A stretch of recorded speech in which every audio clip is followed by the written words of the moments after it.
Penumpang yang terhormat, saya Kapten Penerbangan kali ini. Selamat datang di penerbangan 914. Silakan kencangkan sabuk pengaman dan perhatikan tanda bebas asap rokok. Kita akan lepas landas dalam 5 menit. Saat berada pada ketinggian jelajah, kami akan menyajikan minuman untuk Anda. Waktu tempuhnya selama 37 tahun. Semoga perjalanan Anda menyenangkan. Apa yang akan Anda lakukan jika Anda dalam perjalanan ke kota lain, namun tiba-tiba malah mendarat? Bukan cuma di kota lain, tapi juga di negara lain. Mungkin orang yang suka berpetualang akan menikmatinya, namun kebanyakan dari kita pasti kebingungan. Bahkan orang paling nekat sekalipun akan terheran-heran kalau diberitahu bahwa ia telah terbang selama hampir setengah abad. Pada 2 Juli 1955, pesawat Pan Amerika dengan nomor penerbangan 914 lepas landas dari New York menuju Miami, Florida. Saat itu cuaca cerah dan 57 penumpang di dalamnya sedang menantikan keindahan pantai di Florida. Pesawat tersebut lepas landas tanpa masalah. Namun 3 jam kemudian, ketika seharusnya pesawat sudah mendarat di bandar udara tujuan, pesawat tersebut tidak kunjung terlihat. Radar menara kontrol di Miami tidak melihat tanda-tanda kedatangan pesawat ataupun sinyal darurat yang mereka terima. Ketika pengatur lalu lintas udara menghubungi menara kontrol di New York, mereka mendapatkan jawaban yang membingungkan. Penerbangan 914 telah lenyap dari radar. Semua fakta mengarah pada hilangnya pesawat tersebut. Selain tidak terdeteksi radar, pengatur lalu lintas udara juga tidak dapat menghubungi pilot melalui radio. DC-4 lenyap begitu saja tanpa meninggalkan jejak, baik pesawat maupun penumpangnya. Investigasi pun segera dimulai. Rute penerbangan itu melalui sebagian wilayah Samudra Atlantik, dan sepertinya satu-satunya penjelasan yang masuk akal adalah pesawat itu jatuh dalam perjalanan. Tim penyelamat pun dikerahkan. Penjaga pantai menyisir lautan, namun tidak ditemukan petunjuk sama sekali. Dengan kecewa, tim investigasi tidak dapat menjelaskan apa-apa.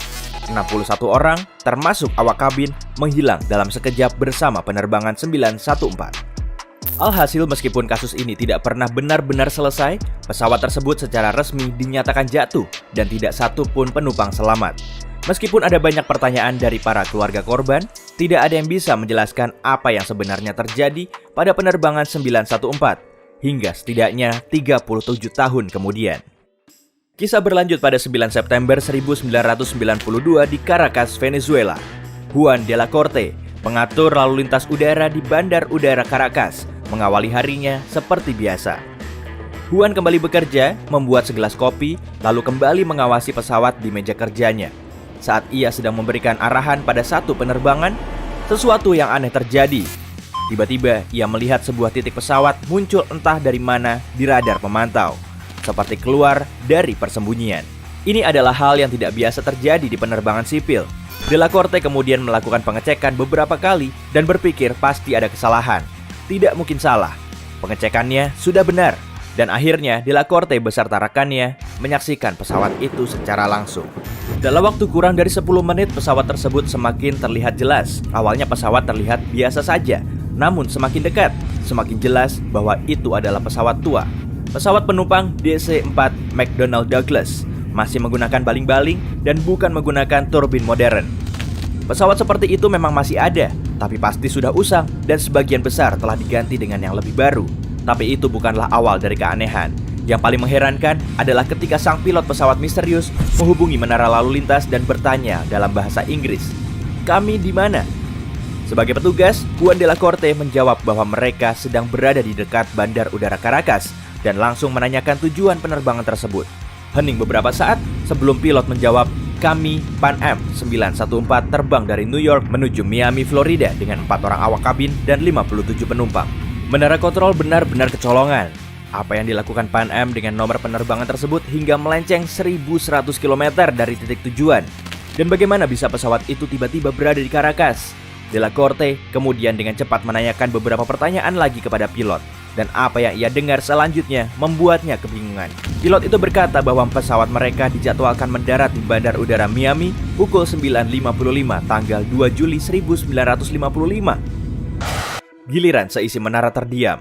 Sebelum bertanya lebih lanjut, agar tidak memperburuk keadaan, menara kontrol mempersilahkan pesawat itu mendarat. De la Corte tidak mengerti bagaimana bisa pilot tersebut berkata demikian.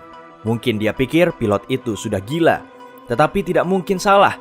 Di dalam pesawat misterius itu terdapat sejumlah penumpang. Ia pun kemudian membantu Pan Am dengan nomor penerbangan 914 mendarat dengan selamat dan memutuskan untuk bertanya lebih lanjut setelah pesawat itu mendarat. Awak darat pun dikerahkan untuk memandu pesawat dan seluruh penumpang. Pesawat mendarat dengan selamat. Setelah sedikit tenang, Huan akhirnya memutuskan untuk menanyakan sesuatu yang sejak tadi mengganggunya. Apa Anda tahu kalau sekarang tanggal 21 Mei 1992? Keheningan yang cukup panjang membuatnya sadar. Seharusnya ia tidak menanyakan hal itu. Ketika awak darat mendekati pesawat, suara pilot yang kebingungan di radio berkata, "Apa yang sedang Anda bicarakan?" Ketika Delacorte mendengar hal itu, ia tahu seharusnya ia memerintahkan petugas keamanan untuk mengawal penumpang beserta awak kabin. Bagaimanapun juga, saat mereka mendekati pesawat, sang pilot melakukan hal yang tak terduga. Huan mendengar kapten berucap dengan panik, "Tidak, jangan mendekat, kami pergi sekarang juga." Ia menyalakan kembali mesin pesawat dan segera menuju jalur lepas landas tanpa menunggu aba-aba.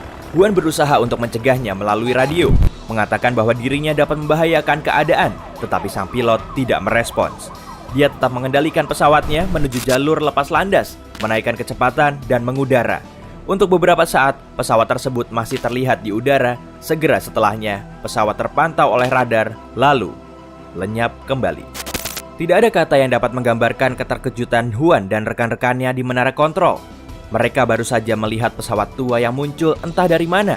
Pilotnya memberitahu jika pesawat tersebut seharusnya terbang menuju Miami, dan sebelum mereka dapat melakukan apapun, pesawat misterius itu kembali lepas landas dan lenyap kembali. Seperti halusinasi saja, tidak ditemukan jejak apapun dari pesawat tersebut, dan hingga saat ini tidak ada yang dapat menjelaskan apa yang tengah terjadi di Caracas pagi itu. Kalian mencium itu? Bau amis kan? Ya begitulah. Banyak sekali perdebatan tentang kebenaran peristiwa itu. Kembali ke tahun 1985, sebuah tabloid mingguan bernama Weekly World News adalah majalah pertama yang memberitakan tentang kejadian ini. Iya, itu tahun 1985, 7 tahun sebelum versi yang populer muncul. Lalu surat kabar yang sama memberitakan hal itu untuk kedua kalinya, dengan detail berbeda, menetapkan 1992 sebagai waktu di saat pesawat penjelajah waktu akan mendarat di masa depan. Foto Huan Delacorte, petugas lalu lintas udara di Caracas, juga berbeda dari versi 1985, sehingga diumumkan secara luas bahwa berita tersebut adalah hoax dan kemudian menjadi legenda urban. Bagaimanapun juga legenda itu tetap hidup dan banyak sumber menceritakannya kembali dengan versi mereka. Bahkan beberapa menyebutkan para penumpang akhirnya pulang ke rumah dengan selamat, dan anehnya tidak satu pun dari mereka terlihat 37 tahun lebih tua. Sedangkan orang-orang yang mereka kenal menua seperti orang-orang pada umumnya. Mereka mengatakan dokter memeriksa sang pilot, awak kabin dan penumpang, namun tidak terdapat kelainan sama sekali. Mereka semua sehat walafiat. Bagian ini tidak dapat dipercaya, karena tidak ada satu bukti pun mengenai 61 orang yang kembali dari perjalanan selama puluhan tahun itu. Ayolah, sudah, mana mungkin mereka tidak makan. Satu hal yang terus bermunculan di internet dan membuat penasaran para pecinta cerita paranormal adalah sebuah kalender kecil yang entah bagaimana tertinggal di jalur lepas landas Bandar Udara Caracas sesaat sebelum pesawat itu mengudara. Kalender tersebut berasal dari tahun 1955 dan itu adalah satu-satunya peninggalan dari kejadian aneh itu. Masih banyak orang yang mengklaim bahwa kalender tersebut sungguhan, tapi sekali lagi, tidak ada bukti keberadaan kalender tersebut.